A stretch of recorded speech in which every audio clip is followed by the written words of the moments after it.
नमस्कार, आप सभी का बहुत बहुत स्वागत है। मेरा नाम रुबिका लियाकत है और इस वक्त आप मास्टर स्ट्रोक का स्पेशल एडिशन देख रहे हैं। आज भारत ने जो दमदार कूटनीति का परिचय एससीओ के मंच पर दिया है वो आपको दिखाना जरूरी है। ये भारत की मजबूत कूटनीति ही है कि जिसके चलते वो रशिया के सामने ये कह सकता है कि अब युद्ध का युग नहीं है।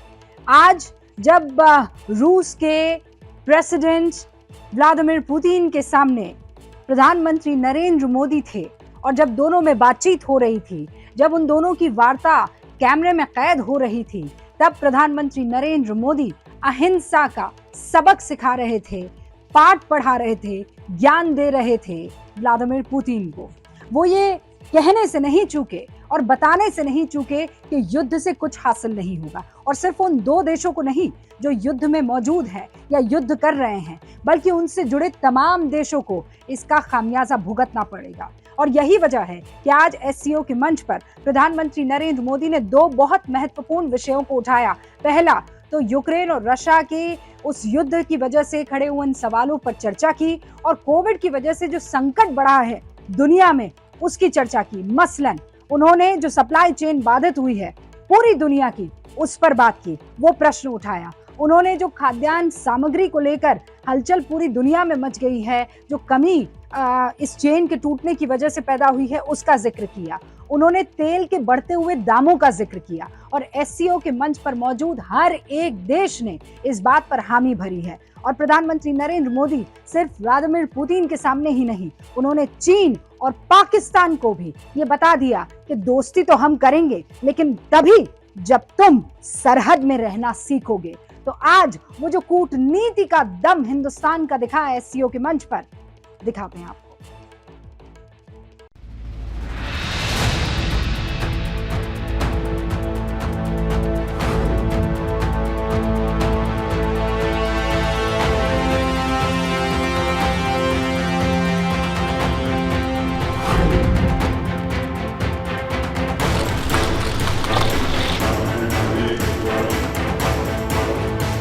भारत के प्रधानमंत्री नरेंद्र मोदी और तुर्की के राष्ट्रपति एर्दोआन की इस मुलाकात से पाकिस्तान को मिर्ची लगनी तय है, क्योंकि पाकिस्तान तुर्की को हमेशा भारत के खिलाफ भड़काता रहा है।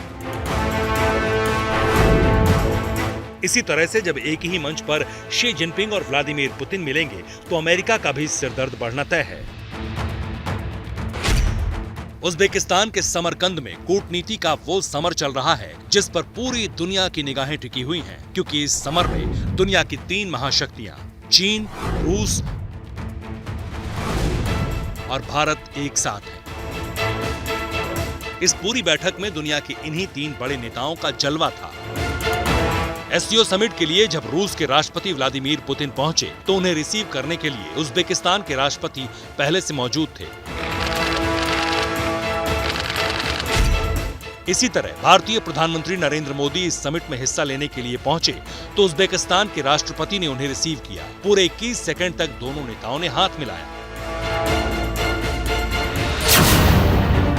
इसी तरह से एक एक करके 8 नेता आए और फिर एससीओ के 8 सदस्य देशों के राष्ट्राध्यक्षों का फोटो सेशन हुआ, जिसमें एक कोने पर भारत के प्रधानमंत्री थे तो दूसरे कोने पर पाकिस्तान के प्रधानमंत्री शहबाज शरीफ। इसके बाद दूसरे डायलॉग पार्टनर और ऑब्जर्वर देशों के नेताओं के साथ भी फोटो सेशन किया गया, और फिर शुरू हुआ शंघाई कोऑपरेशन समिट के सदस्य देशों का सम्मेलन। इन तस्वीरों में आपको प्रधानमंत्री नरेंद्र मोदी दिख रहे हैं। भारत के प्रधानमंत्री नरेंद्र मोदी ने एससीओ के मंच से दुनिया को बेहतरी का एक मंत्र दिया। उन्होंने सदस्य देशों की अर्थव्यवस्था को सुधारने के लिए भारत के सहयोग की बात कही। सुनिए। महामारी और यूक्रेन के संकट से ग्लोबल सप्लाई चेन्स में कई बाधाएं उत्पन्न हुई, जिसके कारण पूरा विश्व अभूतपूर्व ऊर्जा एवं खाद्य संकट का सामना कर रहा है। एससीओ को हमारे क्षेत्र में विश्वस्त, रेजिलिएंट और डाइवर्सिफाइड सप्लाई चेन्स विकसित करने के लिए प्रयत्न करने चाहिए। इसके लिए बेहतर कनेक्टिविटी की आवश्यकता तो होगी ही, साथ ही यह भी महत्वपूर्ण होगा कि हम सभी एक दूसरे को ट्रांजिट का पूरा अधिकार दें। इस वर्ष भारत की अर्थव्यवस्था में 7.5% वृद्धि की आशा है, जो विश्व की बड़ी इकोनॉमीज में सबसे अधिक होगी। हमारे पीपल सेंट्रिक डेवलपमेंट मॉडल में टेक्नोलॉजी के उचित उपयोग पर भी बहुत फोकस दिया जा रहा है। हम प्रत्येक सेक्टर में इनोवेशन का समर्थन कर रहे हैं।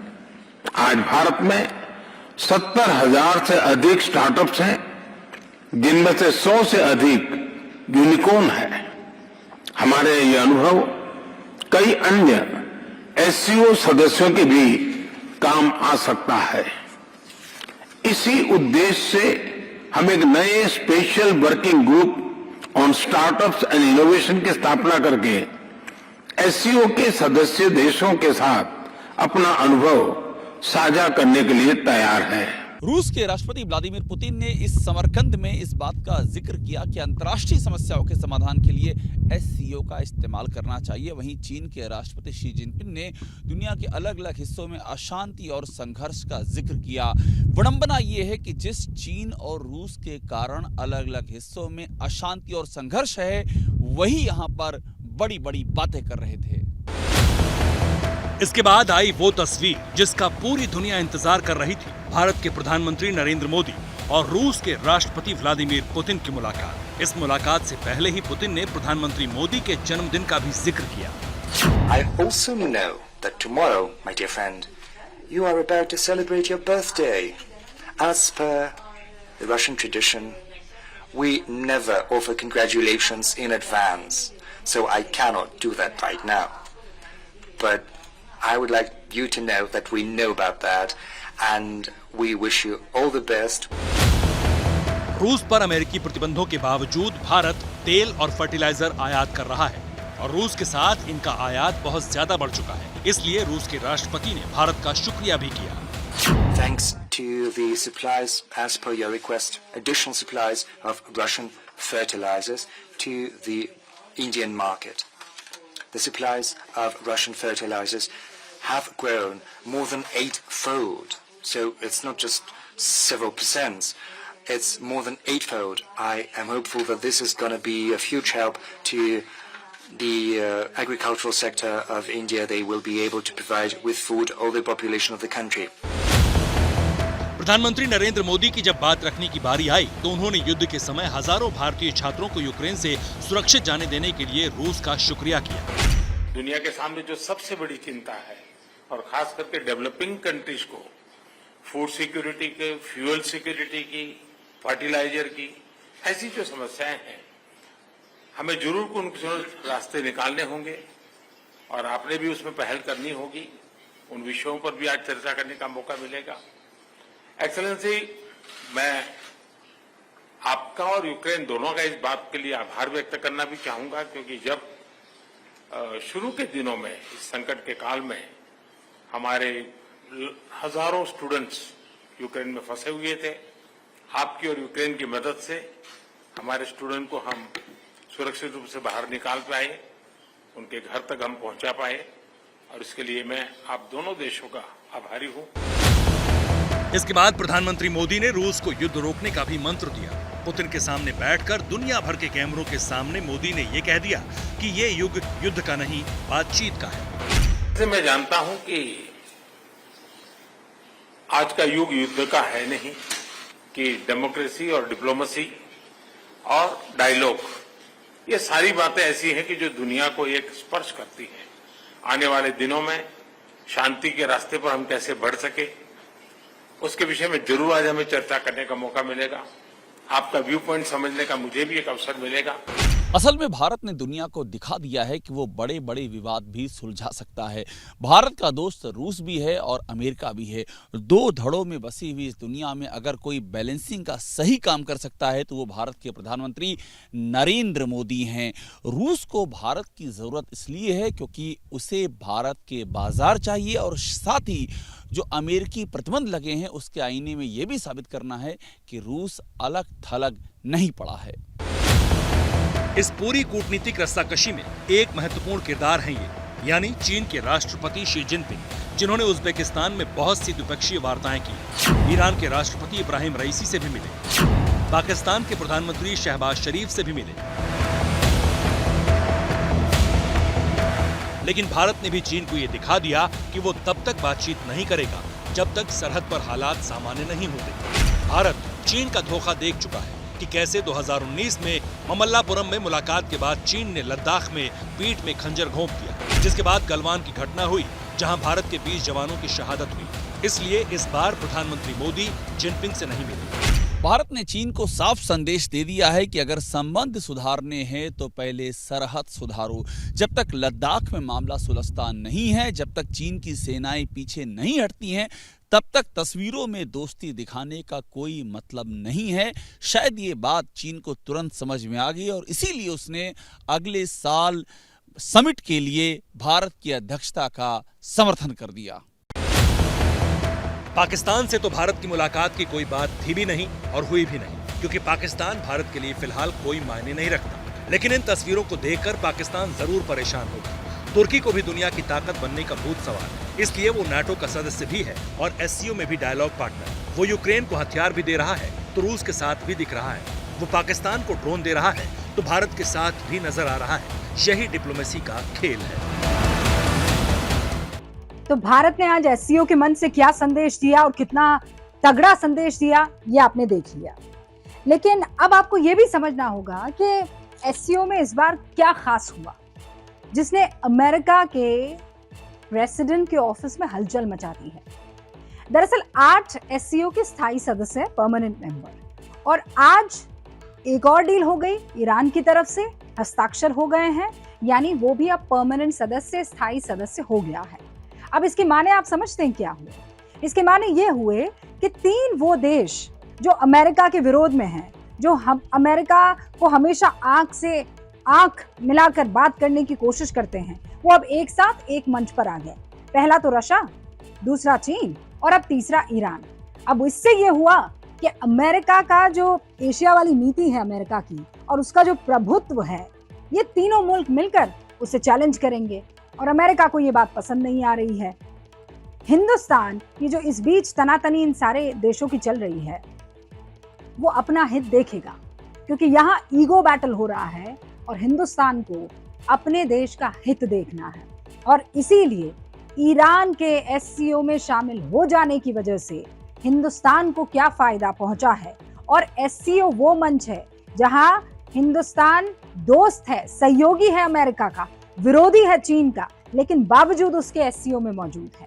अमेरिका जिसने रशिया पर प्रतिबंध लगाया है, चीन पर प्रतिबंध लगाया है, परमाणु गतिविधियां ईरान की उस पर प्रतिबंध लगाया है, लेकिन हिंदुस्तान उस मंच में मौजूद है। इसके माने क्या है, इसे समझिए।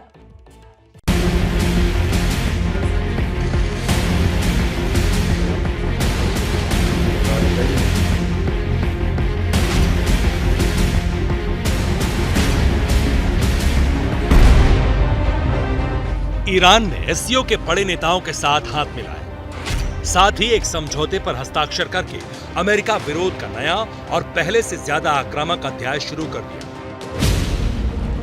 एससीओ के मंच पर खड़े राष्ट्राध्यक्षों में सबसे ज्यादा संख्या है अमेरिका विरोधियों की। रूस, चीन, ईरान और तुर्की, ये 4 देश ऐसे हैं जो अमेरिका से खुली दुश्मनी रखते हैं। 5वां देश पाकिस्तान है, जो खुला विरोधी तो नहीं, लेकिन अमेरिका उसे शक की निगाह से जरूर देखता है। अगर किसी एक मंच पर अमेरिका के इतने दुश्मन जुट जाएं, तो बाइडेन की चिंता जायज है, क्योंकि अमेरिका और ईरान की पुरानी समस्या का समाधान अभी तक नहीं हुआ। अब मध्य एशिया में ईरान, रूस और चीन के साथ मिलकर उसके लिए व्यवधान जरूर बनने वाला है। ईरान एक महत्वपूर्ण देश है हमारे एरिया में, उसको एक्सक्लूड नहीं किया जा सकता। ये स्पष्ट है, ये आप लोग सब जानते हैं कि उसके अमेरिका के साथ इस समय संबंध ठीक नहीं है। कुछ साल पहले तो बहुत अच्छे होते थे शाह के टाइम में, तो ये बदलते रहते हैं, लेकिन ईरान को एक्सक्लूड नहीं किया जा सकता। बहुत ही शक्तिशाली देश है, उस एरिया में उसका बहुत प्रभाव है, शिया मुल्क है।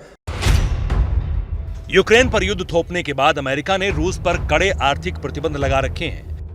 चीन के कुछ प्रांतों से अमेरिका ने आयात पर प्रतिबंध लगाया है। ताइवान के समर्थन पर चीन अमेरिका को सीधी चुनौती देता है। ईरान के परमाणु कार्यक्रम के चलते अमेरिका ने ईरान पर कई तरह के प्रतिबंध लगा रखे हैं। अमेरिका ने 2020 में ईरान के जनरल कासिम सुलेमानी को मिसाइल अटैक में मार गिराया था। अब अमेरिका के ये सारे दुश्मन एक मंच पर इकट्ठे हो रहे हैं। रूस की मुहिम है नाटो के मुकाबले एक ऐसा सैन्य संगठन तैयार करना जो यूरोप और एशिया में अमेरिका की ताकत को कम कर सके। अब एससीओ उसी दिशा में आगे बढ़ रहा है, इसलिए वॉशिंगटन में बाइडेन का तनाव भी बढ़ रहा है। अमेरिका के संबंध अच्छे नहीं है। वो सोचता है कि एंटी अमेरिका ब्लॉक कोई बन रहा है, लेकिन अमेरिका को ये भी रीएश्योरेंस है कि उसका मित्र भारत वहां पर है। भारत बाहर नहीं है, ब्लॉक के अंदर है या उस ग्रुपिंग के अंदर है, ऐसे कोऑपरेशन ऑर्गेनाइजेशन के अंदर है, और भारत ये कभी नहीं होने देगा।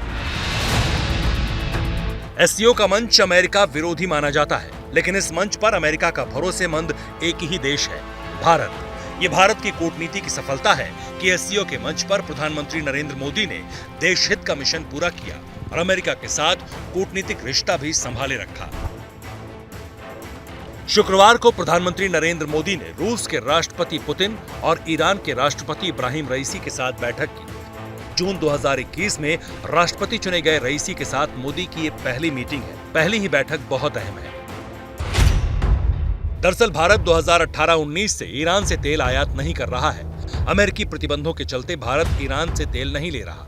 14 सितंबर को ईरान ने भारत को तेल बिक्री के संकेत दिए। ईरान ने कहा कि भारत प्रतिबंधों के बावजूद रूस से तेल खरीद रहा है। भारत को प्रतिबंध नजरअंदाज कर ईरान से तेल खरीदना चाहिए। एससीओ में हुई मोदी और इब्राहिम रईसी की बैठक में तेल खरीद का मुद्दा भी अहम रहा। हमारी दोस्ती उनके साथ बहुत पुरानी है, संबंध बहुत मजबूत रहे हैं।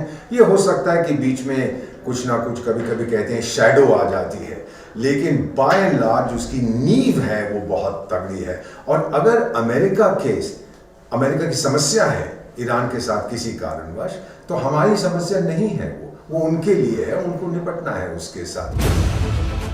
ईरान भारत की वैश्विक कनेक्टिविटी और सामरिक ताकत बढ़ाने वाला सहयोगी देश साबित हो सकता है। चाबहार पोर्ट ईरान के सिस्तान इलाके में है। भारत की कोशिश है कि चाबहार के जरिए उज्बेकिस्तान, कजाकिस्तान को सीधे हिंद महासागर से जोड़ा जाए। INSTC यानी international north south transport corridor framework के लिए चाबहार पोर्ट सबसे अहम है। INSTC की लंबाई 7200 किलोमीटर होगी और एससीओ सदस्य देशों को सड़क और सागर के जरिए जोड़ने वाला ये सबसे छोटा कनेक्टिविटी रूट होगा। इसकी बुनियाद साल 2000 में ईरान, रूस और भारत ने मिलकर रखी थी।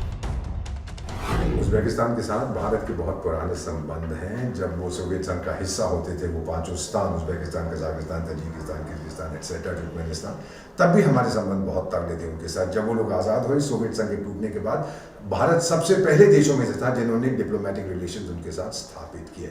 बहुत से उज्बेकी स्टूडेंट्स भारत में आते हैं पढ़ने के लिए। हमारे कुछ लोग मेडिकल इंस्टीट्यूट्स में जाते हैं वहाँ पढ़ाई करने के लिए। कल्चरल रिलेशनशिप बड़ी स्ट्रांग है, ट्रेड बड़ी स्ट्रांग है। हम स्कॉलरशिप देते हैं, हम मदद करते हैं, हमने सॉफ्ट लोन्स दिए हैं उस देश को, तो हमारी रिलेशनशिप बहुत तगड़ी है।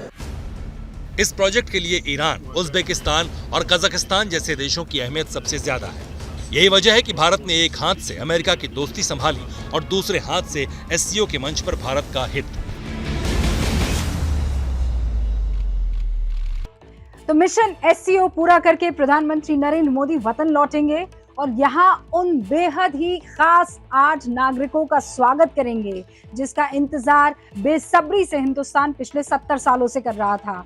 और ये स्टोरी लगातार हम कवर कर भी रहे हैं, आप तक पहुंचा भी रहे हैं। इनफैक्ट कल सुबह जब ये नन्हे, ये शानदार, ये जानदार चीते हिंदुस्तान की सरजमी पर कदम रखेंगे, उसके लिए खास और बेहद शानदार तैयारियां एबीपी न्यूज ने कर रखी है ताकि आपको हर एक तस्वीर हम पहुंचा सके। लेकिन कूनो नेशनल पार्क, जहां पर इन 8 चीतों को रखा जाने वाला है, जिनका भव्य स्वागत जो है खुद प्रधानमंत्री नरेंद्र मोदी अपने जन्मदिन के मौके पर करने वाले हैं, वहां यानी हिंदुस्तान के दिल के अहम दिल कूनो नेशनल पार्क में किस तरीके से तैयारियां की जा रही है और इन 8 चीतों को रखा कैसे जाएगा, वहां कूनो नेशनल पार्क के कोने कोने पर मौजूद एबीपी न्यूज रिपोर्टर्स ने हमारे लिए, आपके लिए खास रिपोर्ट तैयार की है। इंटीरियर्स तो देखिए, इन चीतों का दिल जीतने के लिए कितना तैयार है हिंदुस्तान।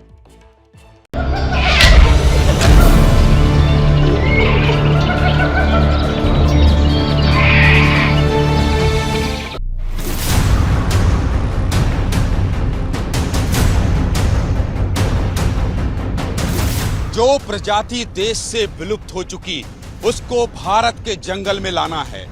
जो चीते यहां से मिटा दिए गए उन्हें फिर से इस जंगल में बसाना है।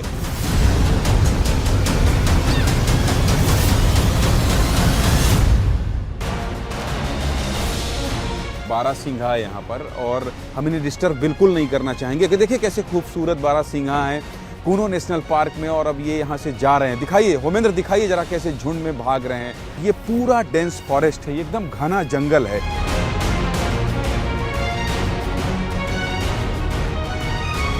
एक बार कोशिश कीजिए, इधर आइए जरा, कैमरे को उठाइए, कोशिश कीजिए। देखिए झुंड दिख रहा है घने जंगल के ठीक सामने। इस घने जंगल के ठीक सामने जब मेरे साथ आप इधर होमेंद्र मोड़ेंगे कैमरे के फ्रेम को तो सामने दिखेगा वो बाड़ा जो बनाया गया है उन चीतों के लिए जो यहाँ से विलुप्त हो गए थे, जो यहाँ से गायब हो गए थे, जिनकी निशानी यहाँ से मिट गई थी।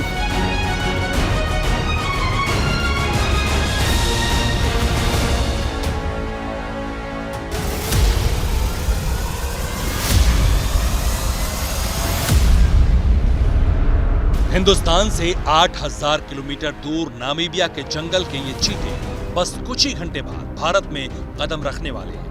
इन चीतों का नया घर होगा मध्य प्रदेश के श्योपुर का कूनो नेशनल पार्क।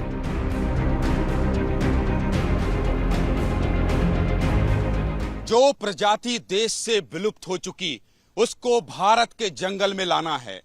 जो चीते यहां से मिटा दिए गए उन्हें फिर से इस जंगल में बसाना है और ये मुश्किल काम देश कर रहा है प्रधानमंत्री नरेंद्र मोदी के जन्मदिन के अवसर पर यानी 17 तारीख को। और इस कूनो नेशनल पार्क में आपका चैनल एबीपी न्यूज वो तमाम तस्वीर दिखा रहा है जो आप देखना चाहते हैं, जो आप जानना चाहते हैं। हिंदुस्तान ने चीते के लिए पूरे 70 बरस इंतजार किया।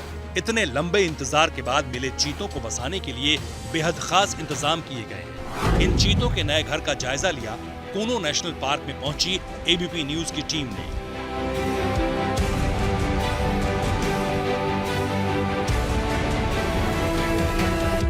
जो चीते भारत लाए जा रहे हैं और जिन चीतों को सौगात के रूप में प्रधानमंत्री नरेंद्र मोदी अपने जन्मदिन के अवसर पर यहां कूनो नेशनल पार्क को सौंपने वाले हैं, उनके रहने की पूरी व्यवस्था कर ली गई है। लेकिन ये कब रहेंगे? जब उनके क्वारंटीन का पूरा समय खत्म हो जाएगा और तब ये देखिए आप ये जो बाड़े बनाए गए हैं। होमेंद्र जरा कैमरा को इधर करिए, होमेंद्र देशमुख जरा कैमरे को इधर करिए और दिखाइए कि ये जो बाड़े हैं ये बाड़े बनकर तैयार हैं और 25-25 स्क्वायर मीटर के ये पूरे बाड़े जो है वो बन गए हैं। और उसके बाद यहां पर जब क्वारंटीन पूरा हो जाएगा तब उन चीतों को रखा जाएगा। और ये पूरा डेंस फॉरेस्ट है, देखिए कितना लंबा बाड़ा बनाया गया है और ऐसे दो बड़े बड़े बाड़े हैं। अब इसकी खासियत क्या है मैं आपको बता दूं। दरअसल यहां डीसी करंट दौड़ाया गया है कि जैसे ही यहां जानवर आएंगे उन्हें थोड़ा झटका लगेगा लेकिन उन्हें कोई नुकसान नहीं होगा। तो कुल मिलाकर ये जो बाड़े बनकर तैयार कर लिए गए हैं ये तब के लिए हैं जब उनके क्वारंटीन का समय पूरा हो जाएगा। नामीबिया अफ्रीकी महाद्वीप का देश है और भारत एशिया का हिस्सा। एक महाद्वीप से दूसरे महाद्वीप में किसी मांसाहारी जानवर को ट्रांसफर करने की ये दुनिया की पहली घटना है। जाहिर है चीतों को भी नए घर में ढलने की जरूरत होगी, इसलिए कूनो नेशनल पार्क में पहले इन्हें 1 महीने क्वारंटीन कर पूरी निगरानी की जाएगी। क्वारंटीन के लिए किए गए खास इंतजाम का भी जायजा हमारी टीम ने लिया। ये वो इलाका है जहां पर चीते को अगले 30 दिनों तक क्वारंटीन रखा जाएगा। 9 अलग अलग बाड़े बनाए गए हैं, इन बाड़ों में चीतों को रखा जाएगा। 30 दिन उनको क्वारंटीन में इसलिए रखा जाएगा ताकि अगर वो किसी बीमारी को अपने साथ नामीबिया से लेकर आ रहे हो, किसी वायरस को, किसी बैक्टीरिया को, तो 30 दिनों के भीतर उसकी पहचान की जा सके। चीतों को सिर्फ क्वारंटीन ही नहीं किया जाएगा बल्कि उनके कूनो नेशनल पार्क में पहुंचने से पहले सिक्योरिटी का भी जबरदस्त इंतजाम किया गया है। सुरक्षा के लिए जंगल स्पेशलिस्ट बटालियन को कूनो में उतारा गया है।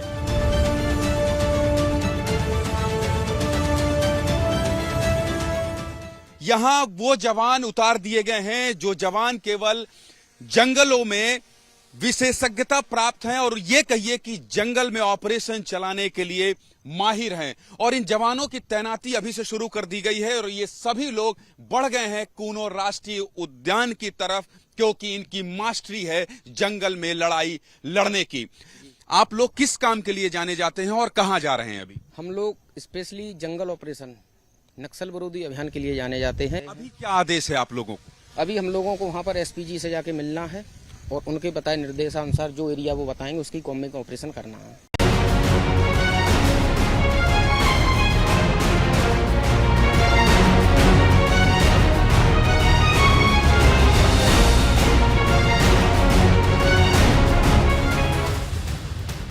नामीबिया से जंबो जेट में रवाना होकर चीते सुबह ग्वालियर पहुंचेंगे। ग्वालियर में चीतों को सेना के चिनूक हेलीकॉप्टर में सवार कराया जाएगा, जो इन्हें कूनो नेशनल पार्क में बनाए गए हेलीपैड पर पहुंचाएगा, जहां मोदी इन्हें स्पेशल बाड़े में छोड़ेंगे।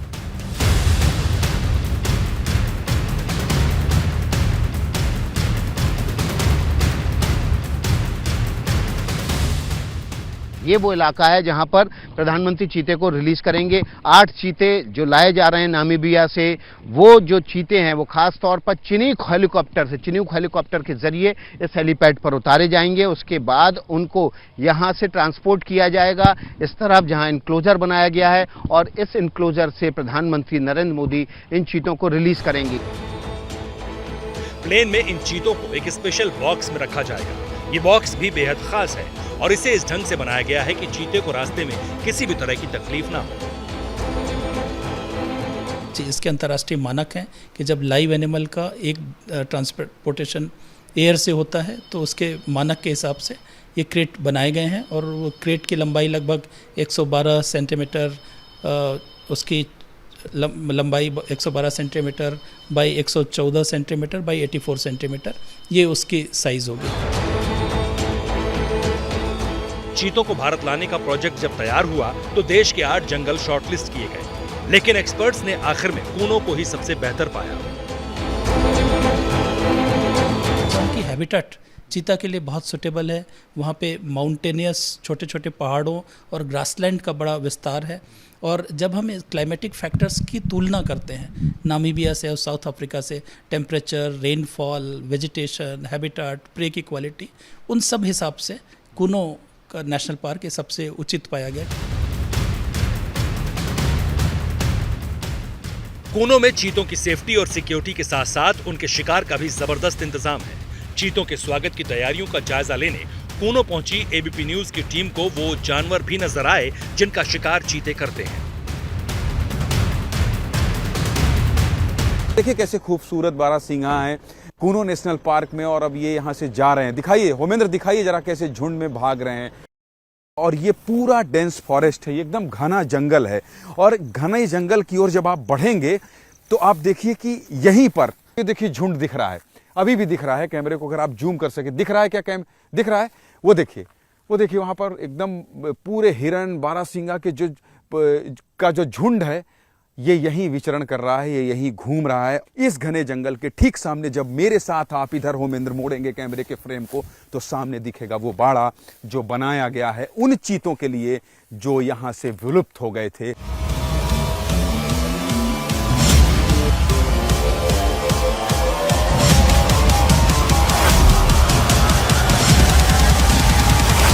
एक 120 किलोमीटर की रफ्तार से शिकार करने वाला चीता कभी भारत में बड़ी संख्या में पाया जाता था।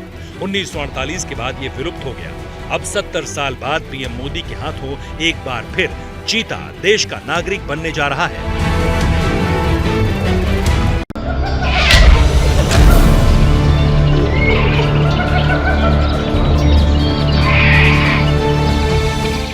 और एक और बड़ी खबर आपको ये बता देना चाहते हैं हम, आपसे कुछ देर पहले विदेश सचिव की तरफ से एक प्रेस कॉन्फ्रेंस की गई और जब उनसे ये पूछा गया विनय क्वात्रो से कि क्या प्रधानमंत्री नरेंद्र मोदी की पाकिस्तान और चीन से बातचीत हुई थी, क्या उनसे मुलाकात हुई, तो उन्होंने क्या जवाब दिया, सुन लीजिए।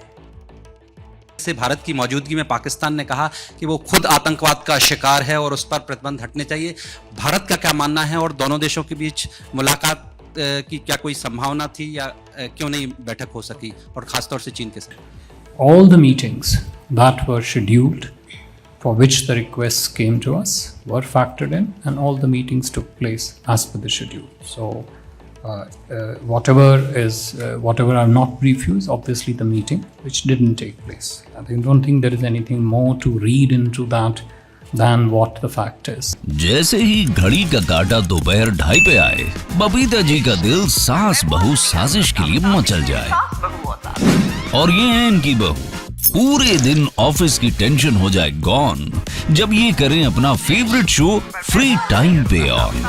इनकी तरह आप भी देखें अपना फेवरेट शो अपने टाइम पर और डाउनलोड कीजिए एबीपी लाइव ऐप अपने स्मार्ट टीवी पर।